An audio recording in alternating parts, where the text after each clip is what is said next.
survivors, I see how important it is for me as a mental health advocate and as an ally and as an advocate of self-compassion, an agent of, being able to treat yourself as if you would for a friend. I see the importance of integrating my personal identity with my professional identity. And a lot of the times growing up as a Pakistani Muslim American, I sort of kind of hit back because my name is Usman, because I came here at the age of 9 from Pakistan after post 9/11. It's the aspect of me sort of being able to accept my background, my identity, and then being able to also incorporate that within my professional identity, how I can integrate my personal identity with my professional identity. And I think as counselors, for the counselors that are here, and for myself, that's the ultimate challenge, to be able to integrate sort of the professional roles with the personal identity, because of aspects of individualism, because of our American culture, quote unquote. We're sort of told to put on our professional hats and have these roles and responsibilities. But for me personally, being authentic is about not only being true to who I am and where I've been, but also who I want to be and what I want to be.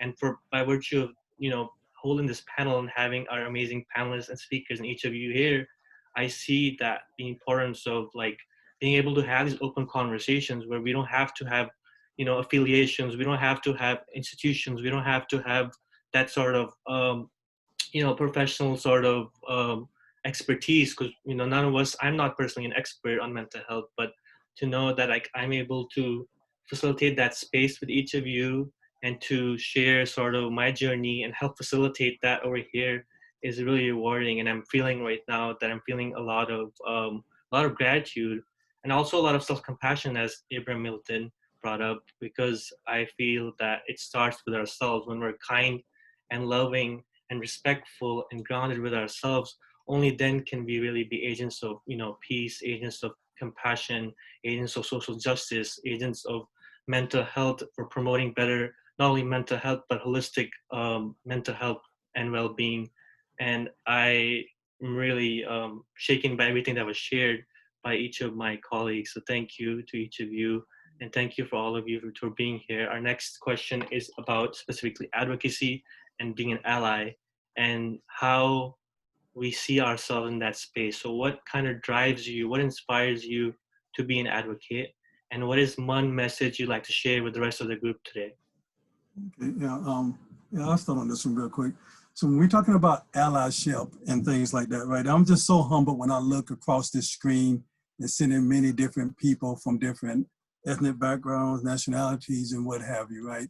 And I think I shared this with Usman before, where I talked to a lot of people talking about this concept about assimilation and integration, right? In relation to talking about a soup and a salad. I like to use this analogy, right?